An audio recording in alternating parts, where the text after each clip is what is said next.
مساء الخير. من العقل لما يكون الواحد بيتخانق ما يتخانقش الا خناقه لنفسه او خناقه يستفيد منها حاجه. مش معنى ان انا بتضايق من واحد او من حد مضايقني ان انا اتخانق مع اي حد بيتخانق معاه، بالذات لو كان اللي بيضايقني ده اجمد مني. في نهايه الموسم اللي فات احنا شفنا مسانده الزمالك الكبيره جدا لبيراميدز. الزمالك خد مواقف اقوى من مواقف بيراميدز، سواء في موضوع الدوري وسواء في موضوع تاجيل الماتشات، سواء في موضوع تاجيل الكاس. في مواقف كتيره الزمالك وقف مع بيراميدز بشكل كبير جدا، وكان في تصريحات فيها استفزاز كبير للاهلي وفيها تقليل من الاهلي، وفي بعض الاحيان فيها اهانه للاهلي، زي تصريحات هاني شكري ومدحت العدل والجماعه الحلوه الناس الحلوه دي.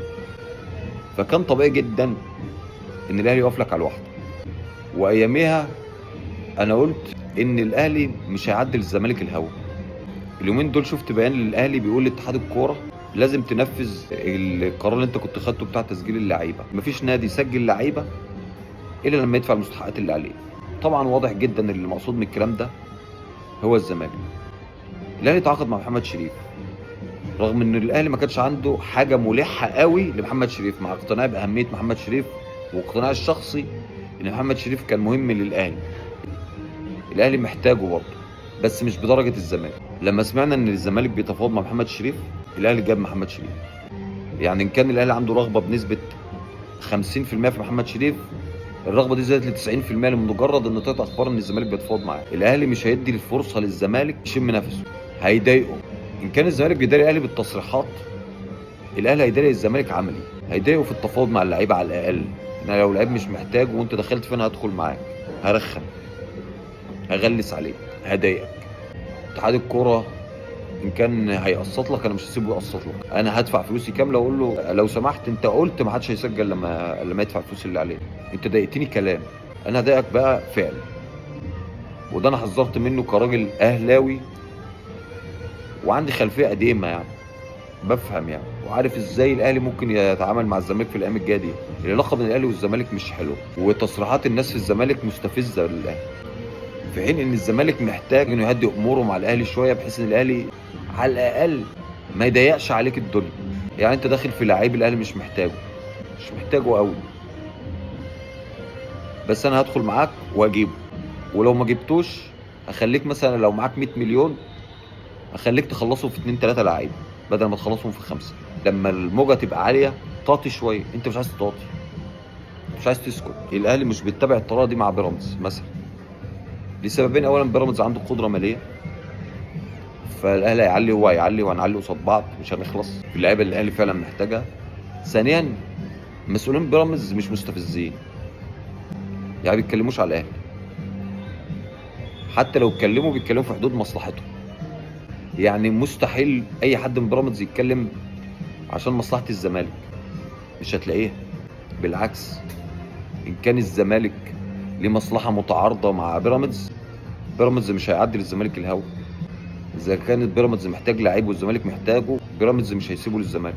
الزمالك لا كسب حاجه من موقفه مع بيراميدز ولا كسب حاجه في ظروفه الحاليه من عدائه الفج مع الاهلي. اداره الزمالك ما عندهاش كياسه التعامل مع المشكلات. اللي انا مثلا انا هستفيد من خناقه فادخل، انا مش هستفيد فانا مميل، مش هتضامن معاك معنويا ورسميا وبيانات وايميلات وشكاوي وانا في الاخر ماليش دعوه. مش هوافق على تاجيلك ماتشات وانا في الاهلي ما كنتش بوافق. مش هوافق على تاجيل نهائي كاس انا طرف فيه حتى لو انا خدت الكاس بعد كده، بس ده ماليش دعوه، دي موضوع تاني يعني. وانا لو الاهلي ما كنتش هوافق. انا من وجهه نظري ان الزمالك بيجني ثمار فشل اداري على كل المستويات، حتى فشل في اداره الازمات. يعني حتى انا ما بعرفش اتخانق، ما بعرفش اتخانق ليه ولمين.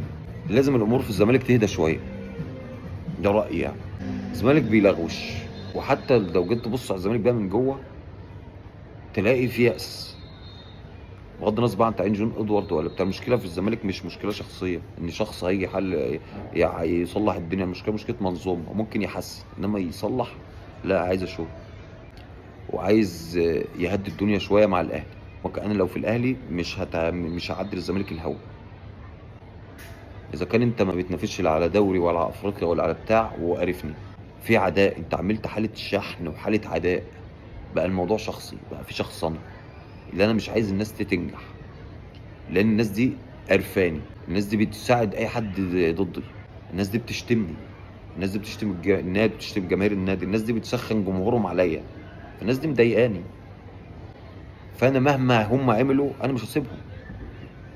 حتى وان كانت العلاقه في البدايه ما وصلتش للدرجه دي، كنا متاملين خير ان الامور تهدى يعني، بس لسبب او لاخر، سبب يخص الاهلي او يخص الزمالك او يخص الاثنين، العلاقه بقت اسوأ من ايام مرتضى منصور. في النهايه موضوع مرتضى منصور كان راجل اداري ناجح، انجح كتير من اداره الزمالك الحاليه، حتى اذا كان عنده مشاكل في لسانه، يعني في بقه، وكان بيعرف يدير مشاكله ايا كان بقى الطريقه اللي كان بيوفر، بيأجر محلات، بيعمل ايه، ايا كانت الطريقه، بس هو كان بيجيب فلوس وبيعرف يتفاوض مع لعيبه وبيعرف يجدد للعيبه، انت ما بتعرفش.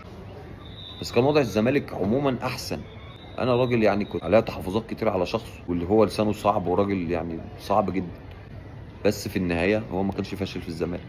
يعني لو جيت تقيس نجاح مجلس الاداره الحالي ومجلس مرتضى، لا، في فروقات رهيبه. مجلس الاداره الحالي فاشل في كل الاصعده، في كل الالعاب، في كل المجالات، وما بيجيبش حد ينجح معاه. يعني جاب ميدو وجاب لجنه تخطيط، ولجنه التخطيط خلعت. هيقولوا بقى احنا سيبنا المدير الرياضي، ما سيبناش المدير الرياضي، هم يأسوا، هم حاسين مفيش امل. فالحل الاول للزمالك عشان يتخلص من المشاكل اللي عنده دي، اهم حاجه ان هو يهدي الدنيا شويه، يهدي الدنيا على نفسه، يحاول يحسن علاقته بالانديه كلها بمفهوم الاهلي، يحاول ما يخشش خناقه لحد هو مش طرف فيها. لو ليه مصلحه تخانق براحتك، هات تدافع عن حقك، مصلحتك انتهت تخلص الخناقه. حتى التفاوض مع اللعيبه لازم حاليا لازم يبقى في السر، لان الاهلي لو لمحك بتتفاوض مع لعيب مش هيسيبهولك، عنده استطاعه، والموضوع دلوقتي انت شخصنته. لو ليك جنيه عند اتحاد الكوره مش هيسيبه، لو في اي حاجه انت محتاج الاهلي يميلها لك مش هيميلها لك، لو في لعيب عندك بقى فري والاهلي محتاجه مش هيسيبه.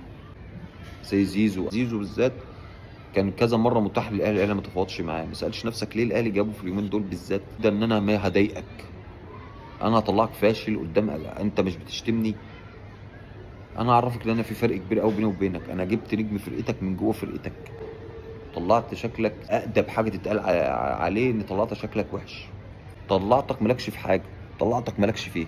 موضوع امام زيزو ده لوحده يبين لك قد ايه فشل اداره الزمالك. مش هنقعد نعيد ونزيد ونقول بقى الراجل بدل ما يمشوه خايفين اللي يطلع كوبري فراح فري، دي ابسط حاجه في الموضوع. شوف بقى الخساره الماديه والخساره المعنويه للجمهور، كل ده. يعني اذا زيزو ما لعبش اصلا في الاهلي خالص وما نجحش، ما لعبش ماتشين في الاهلي، هو الصفقه نفسها معنويا قاتله، والزمالك يعاني منها سنين، مش عارف يعوضها الا لو جاب لعيب زي زيزو من الاهلي. وهو في حالته ده ما بيجيبش حد اللي زي زيزو ولا اقل من زيزو. ده محمد شريف كان فري وبقالك 6 شهور بتفاوضه، واول الاهلي كلمه العصر جابوا المغرب. ما سالتش نفسك ليه؟ انت عندك مشاكل كتير، حتى في احترامك لناديك نفسه. يعني انت بتقلل من نادي بطرق، انت كاداره بتقلل من النادي، سواء بتصريحاتك سواء بتصرفاتك. الامور دلوقتي هاديه لان احنا في استعداد لموسم وبتاع، فالامور ما فيش فيها دوشه.